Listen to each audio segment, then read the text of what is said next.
Bienvenue sur gms.sn, c'est l'heure du journal, le sommaire.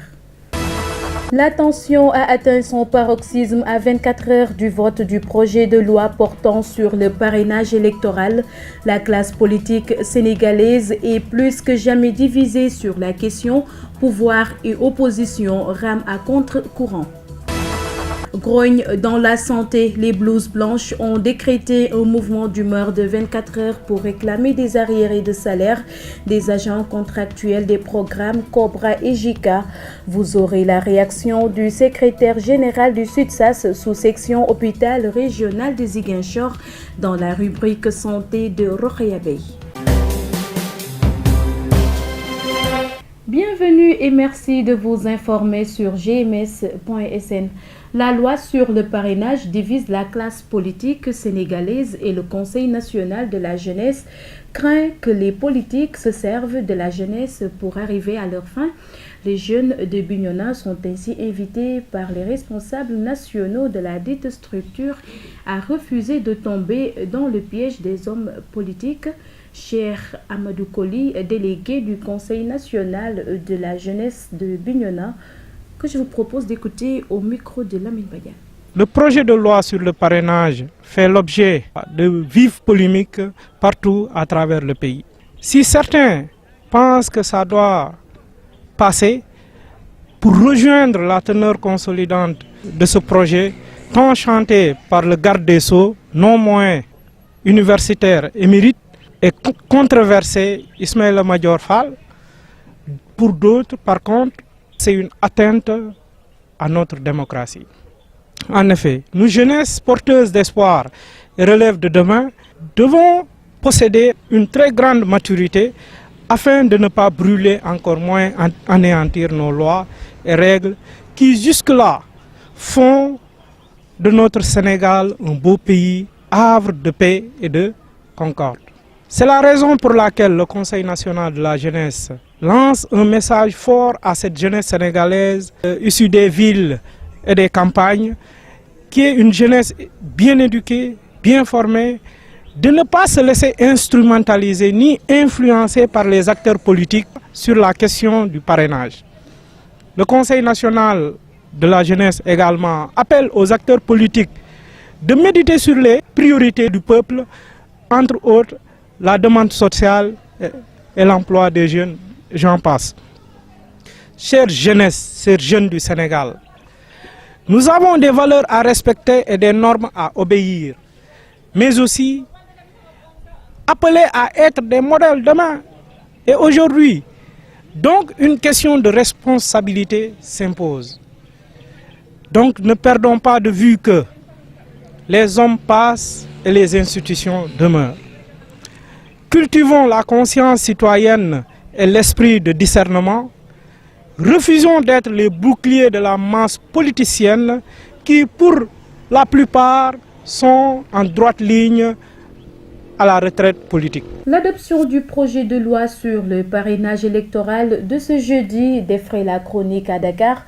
En conférence de presse ce mardi, les députés de l'opposition dénoncent un coup de force et promettent une bataille farouche au moment où la mouvance présidentielle encourage le président à aller jusqu'au bout. Le reportage est signé Mamadou Fall. L'Assemblée nationale est appelée ce jeudi à examiner le projet de loi dont l'adoption introduirait le parrainage électoral pour la présidentielle. Des rencontres avec la presse se multiplient dans la capitale sénégalaise. L'opposition en ordre de bataille, le parti au pouvoir et ses alliés ripostent et défendent la position du président Macky Sall. Thérèse Faye Diouf, directrice générale de l'Agence nationale de la petite enfance et de la case des tout-petits, parle au nom des jeunes de Benno Bokk Yakaar. Le président Macky Sall est loin d'être un dictateur. Le gouvernement a appelé des concertations pour discuter sur les élections à venir. Ils ont décidé de faire la politique de la chose vide. Il faut dire les choses telles qu'elles sont. Il y a des partis, beaucoup d'ailleurs, plus de 190 partis qui ont participé à ces concertations et des propositions ont été faites dans cette question sur le parrainage, la réduction, entre autres, de la caution. On veut revenir pour demander à ce que l'on retire le projet de loi parce que tout simplement ils ne sont pas d'accord. Je pense pense qu'il faut oser le dire. Cette opposition ne mérite même pas d'être écoutée. Il faut oser le dire. Parce que cette position, il devait le défendre depuis le début. Quand tous les partis politiques se réunissaient au bureau de M. Aly Ngouille Ndiaye, quand tous les partis politiques se réunissaient pour réfléchir comment avoir un processus électoral très simple, mais qui sera dans l'intérêt de tous les Sénégalaises et des Sénégalais. Également, en conférence de presse ce mardi, des députés de l'opposition dénoncent ce qu'ils appellent un coup de force et promettent de faire face ce jeudi. Madi Kenyan, président du groupe parlementaire Libertés et Démocratie, porte leur parole. C'est très facile de prendre des initiatives, de les prendre de manière unilatérale, après d'appeler l'opposition au dialogue, alors qu'on n'est pas en mesure de pouvoir au moins suspendre le processus. Le jeudi, nous nous battrons au maximum sur le terrain du droit. Des propos qui sont loin de faire reculer les jeunes de Benno Bokk Yakaar. Ces derniers encouragent d'ailleurs le chef de l'État Macky Sall à aller jusqu'au bout pour que le parrainage soit effectif au Sénégal. Et là, nous sommes très optimistes parce que la commission a examiné le projet de loi et je pense que tout s'est bien passé. Et c'est des députés quand même qui connaissent bien leur travail et qui maîtrisent effectivement les rouages, en tout cas, de ce texte. Nous ne voyons pas des risques par rapport à ce projet de loi. Le Sénégal, quand même, est un pays de droit. Nous n'appelons pas la confrontation. Nous ne demandons pas à ce qu'on mobilise des gens pour se battre avec l'opposition. Nous sommes des républicains et je pense que toutes les dispositions seront prises par le gouvernement du Sénégal pour éviter toute forme de trouble. Un Madamba ou un Massamba dit qu'il veut être candidat et qu'il sait même que dans sa propre famille, il ne peut pas avoir plus de 5 voix. C'est pas sérieux. Nous encourageons le président de la République, nous encourageons le gouvernement à continuer jusqu'au bout. Le président n'a pas imposé le parrainage par des députés. Le président a voulu être très démocrate et a demandé le parrainage citoyen. Si on veut quand même présider les destinées d'une nation, mais le minimum c'est de pouvoir avoir 65 000 personnes.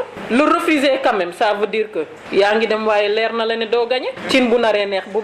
le président du groupe parlementaire Benno Bokk Yakaar, Aymérou Gningue, a aussi fait face à la presse ce mardi. Selon lui, le parrainage est une bonne chose, un filtre qui devrait continuer à faire en sorte que le Sénégal demeure une démocratie majeure.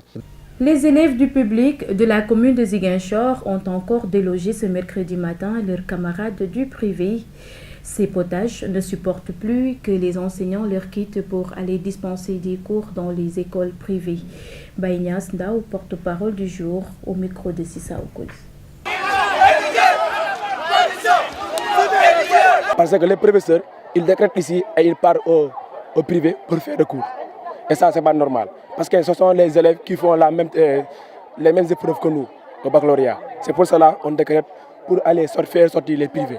Non, parce qu'on fait la même épreuve au bac. C'est pour cela. Et eux, ils vont finir leur programme alors que nous, on n'a pas même pas fait la moitié. On va faire, s'ils veulent arrêter ici les cours, aussi là-bas aussi au privé, ils arrêtent les cours. On voulait juste, s'ils arrêtent ici les cours, ils arrêtent là-bas les cours. Sinon, on reste, il fait cours ici, il fait cours là-bas. On a déclaré aujourd'hui 72 heures.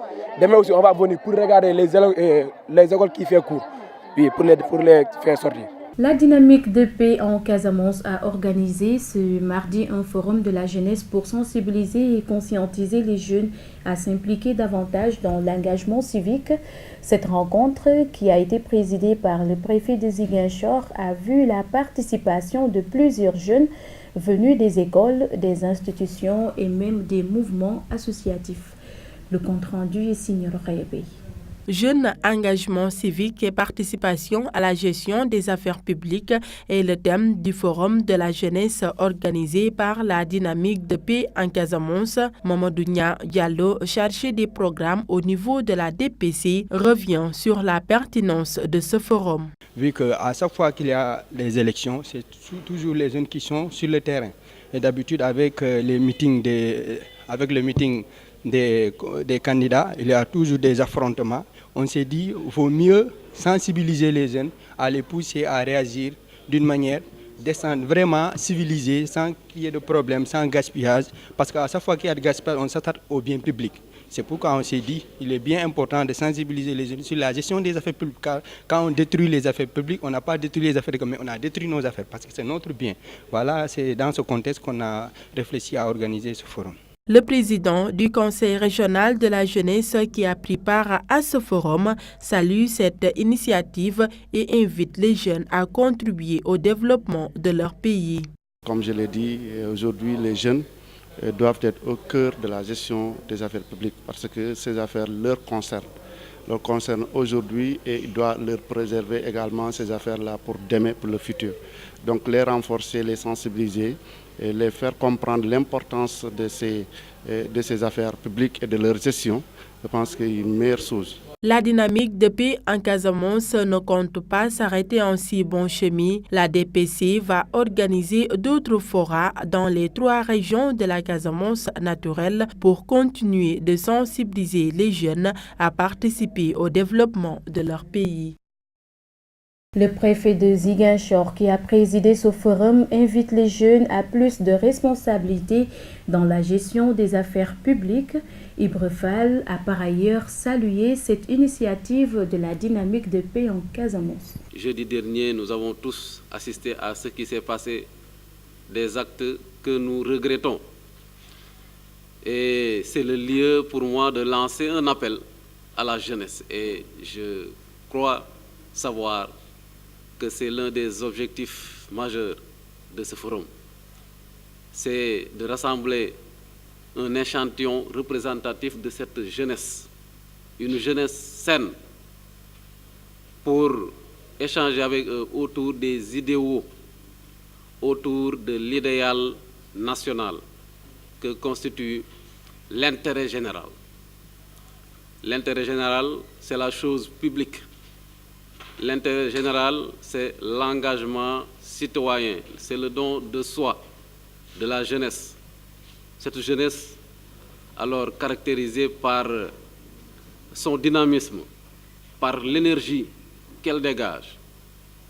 Mais je voudrais, et je souhaite de tout cœur, que cette énergie débordante soit pleinement et entièrement mise au service de l'État, au service de la nation, au service de la protection de l'intérêt général. La rubrique hebdomadaire de santé nous est présentée par Rokhaya Bey.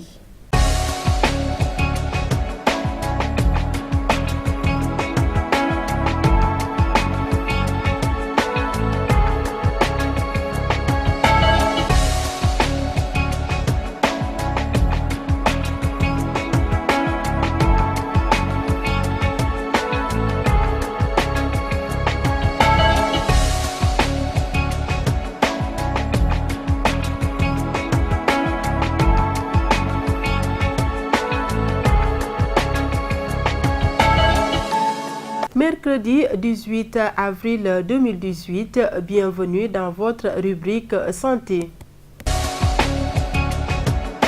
Mouvement d'humeur ce mercredi des travailleurs de la santé de Ziguinchor. Ces derniers ont décrété un mot d'ordre de grève de 24 heures pour réclamer de meilleures conditions de travail et le non-paiement des salaires d'agents contractuels des programmes Cobra et JICA depuis plusieurs mois. Ils promettent d'observer un mot d'ordre de grève de 48 heures dans les prochains jours si rien n'est fait pour diligenter la situation. Baba Chomban, secrétaire général Sud-SAS sous-section hôpital régional de Ziguinchor, s'en explique au micro de Sissa Okoli. Si vous voyez qu'on est en grève aujourd'hui, rappelons que nous avons 5 points. Parmi ces 5 points que je vais vous énumérer tout à l'heure, ça concerne le paiement des salaires des contractuels du ministère de la Santé, Plan Cobra et JICA. Quand on parle de JICA, c'est la coopération japonaise. Deuxième point, c'est le virement de la première tranche de la subvention des EPS, qu'on appelle ça les établissements publics de santé. Jusqu'à présent, les établissements publics de santé tardent à recevoir la première tranche. Le troisième point concernant le remboursement de la dette des hôpitaux et des créances de la couverture maladie universelle. Quand on parle de couverture maladie universelle, l'État a initié ça, c'est une bonne chose. Mais parfois, les postes de santé, les établissements publics de santé tardent à être remboursés. Donc là, ça pose problème, surtout pour le fonctionnement. Le quatrième point concerne la fonction publique territoriale. Ça concerne les agents communautaires. Des travaux ont été faits depuis bientôt 3 ans. Jusqu'à présent, on tarde à l'application. Le service des urgences de l'hôpital régional de Ziguinchor traverse actuellement des difficultés, une situation qui impose aux autorités de cette structure sanitaire l'organisation d'un téléthon le 2 juin à Dakar pour rassembler la somme de 800 millions de francs CFA pour sa réhabilitation et son équipement. Martial Koulibop, directeur du centre hospitalier régional de Ziguinchor, que nous écoutons au micro de GMS. Dans les actions que nous avons prévues, dans le cadre de l'amélioration de la prise en charge des urgences, c'est d'agir sur 4 dimensions. La première, c'est mettre en place des logements pour les spécialistes. La deuxième, c'est renforcer, c'est-à-dire compléter les équipements qui restent pour le service des urgences. La troisième, c'est renforcer les produits d'urgence. Et la quatrième, c'est réaménager le service des urgences pour mettre aux normes ce service. Et si on agit uniquement sur les logements et qu'on n'agit pas sur les autres dimensions, on ne règle pas le problème de la gestion des urgences. C'est la raison pour laquelle nous avons dit qu'il faut agir sur ces 4 dimensions. Que le spécialiste soit à côté des services des urgences pour réduire le délai d'attente. Deuxièmement, pour que l'équipement soit disponible quand le malade arrive, qu'on puisse le prendre en charge. Troisièmement, qu'il y ait des produits. Si on a l'équipement, on a le personnel et qu'on n'a pas les produits suffisamment, ça ne permet pas de gérer le service des urgences. Et quatrièmement, que les conditions de travail du point de vue du réaménagement du service des urgences soient vraiment dans d'excellentes conditions. Et c'est la raison pour laquelle nous avons considéré que c'est utile dans le cadre de ce projet de faire un réaménagement du service des urgences qui permet de mettre aux normes l'infrastructure par rapport aux exigences de la politique du niveau national. Voilà les raisons qui justifient l'organisation du Téléthon, c'est-à-dire mobiliser des fonds en espèces ou en nature pour pouvoir mieux gérer les urgences au niveau de l'hôpital régional de Ziguinchor. C'est tout pour aujourd'hui. Rendez-vous est donné la semaine prochaine. Mais d'ici là, prenez soin de vous.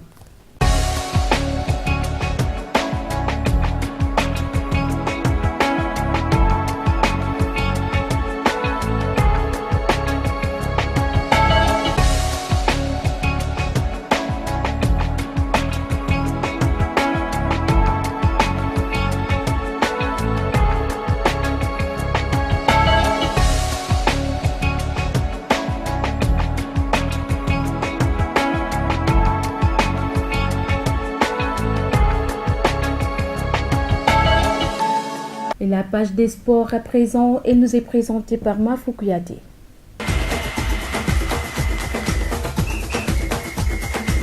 Victorieuse 3-1 de la formation marocaine de la RS Berkane à Dakar, l'Académie Génération Foot marche actuellement sur les pas d'un futur grand Afrique. Une ascension de taille que l'école de football qui a révélé Sadio Mané, Diafra Sakho, Fallou Diagne, Lemouya Goudiaby ou encore Ismaïla Sarr doit à sa formation qui n'est plus jamais l'une des meilleures en Afrique. Il y a une semaine, les hommes d'Olivier Perrin avaient pris le dessus sur les Marocains grâce à leur phénomène Amadou Diandiaye, auteur du triplé tueur des Marocains 3-1 au stade Léopold Sédar Senghor. Ce mercredi, à Berkane, les coéquipiers d'Issa Diouf essaieront de rééditer les mêmes performances qu'à l'aller pour décrocher une qualification à la phase des poules de la Coupe de la Confédération africaine de football, CAF. Cela fait 3 mois que l'attaquant des Lions n'a plus terminé les matchs avec Monaco. Diao Baldé Keita était encore forfait lors du match Monaco-Paris Saint-Germain en clôture de la 33e journée de Ligue 1 française. L'international sénégalais traîne toujours sa blessure à la cuisse qu'il avait privé des 2 matchs amicaux du mois de mars avec les Lions contre l'Ouzbékistan, 1 but partout, le 23 mars à Casablanca et devant la Bosnie, 0 but partout, le 27 mars au Havre. Revenu dans le groupe monégasque le 4 avril, Keita Baldé était à nouveau content de quitter ses partenaires à la 66e minute. Depuis, il reste en soins pour une blessure à la cuisse gauche survenue lors du dernier match, selon un communiqué de club qui fait l'état de sa situation médicale.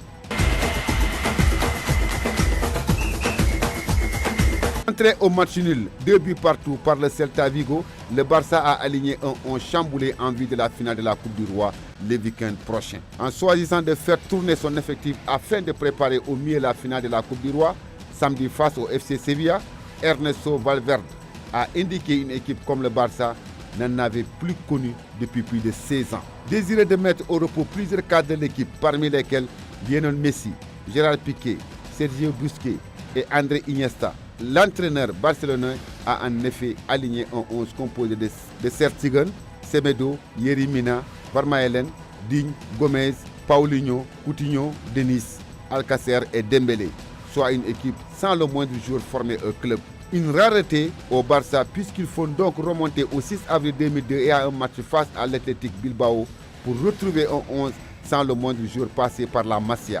Pour ce déplacement au Pays Basque, Carlos avait en effet fait confiance à Bonano, Reisinger, Cristóbal, Abelardo, Kogo, Cocu, Luis-Henrique, Rivaldo, Saviola et Overmars.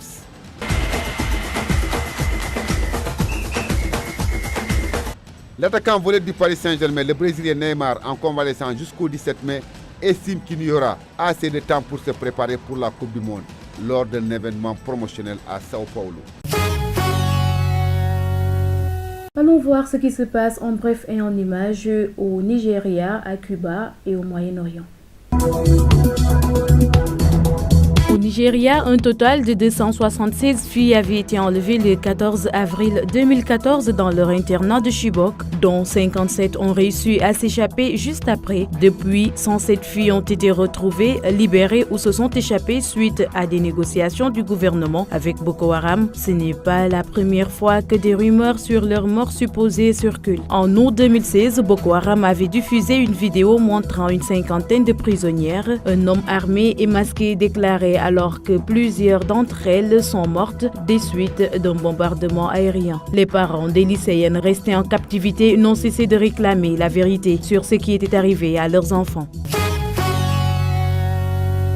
À Cuba, après 6 décennies au pouvoir, le régime des frères Castro prendra fin le 19 avril prochain. Une page historique se tourne sans que les Cubains semblent s'en émouvoir. Dans un système de parti unique attaché à préserver la stabilité de Cuba, la succession a été minutieusement préparée. Le nom de l'actuel vice-président Miguel Díaz-Canel, proche de Raúl Castro, qui a remplacé son frère Fidel Castro en 2006, circule depuis plusieurs mois sur l'île. Celui qui fêtera ses 58 ans le 20 avril prochain, soit au lendemain du vote du Parlement pour désigner le nouveau président, figurait déjà sur la photo de famille au cimetière de Santiago lors des obsèques de Fidel Castro en décembre 2016. Pour la première fois en près de 60 ans, le dirigeant cubain ne portera ni le nom de Castro ni l'uniforme.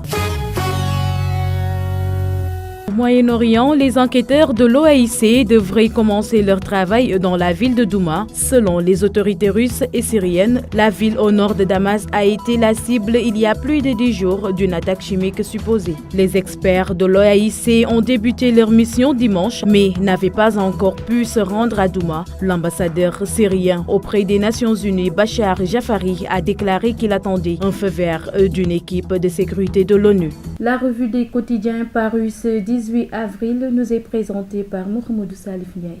Bienvenue à cette revue de presse de ce mercredi 18 avril 2018.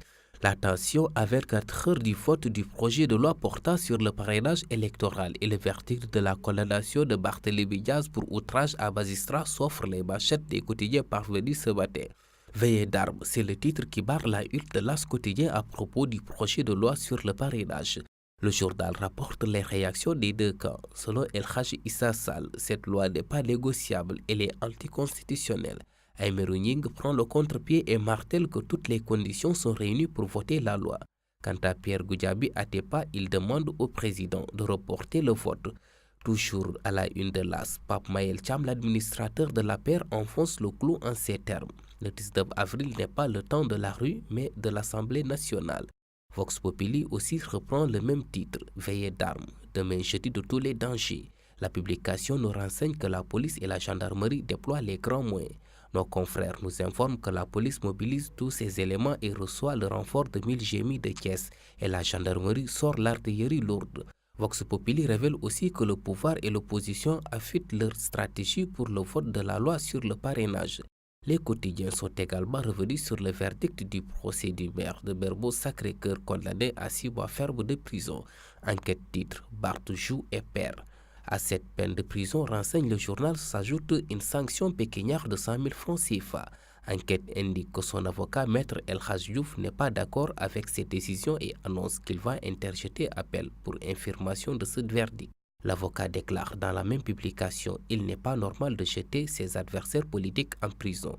C'est moche, c'est une inélégance républicaine. » Vox Populi reprend l'information et écrit « Barthélémy Diaz à l'ombre pour 6 mois ». Le Soleil, hélas, mentionne « Barthélémy Diaz prend 6 mois ferme pour outrage à magistrat ».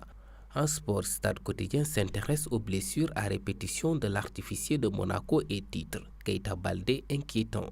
La publication a également annoncé le retour de Neymar au PSG le 17 mai prochain. Nous terminons avec Souroulambe, le quotidien des arènes sénégalaises, qui rapporte les mises en garde de Mor Fadam à Guigui. Siteu est un adversaire de taille. C'est tout pour les parutions du jour. À vos journaux et bonne lecture. Merci à toi, Mohamedou Salif Ndiaye. C'est par cette revue des quotidiens que nous bouclons cette édition. Merci de l'avoir suivi. Excellente suite des programmes sur gms.sn et sur la 89.3 FM également. Au revoir.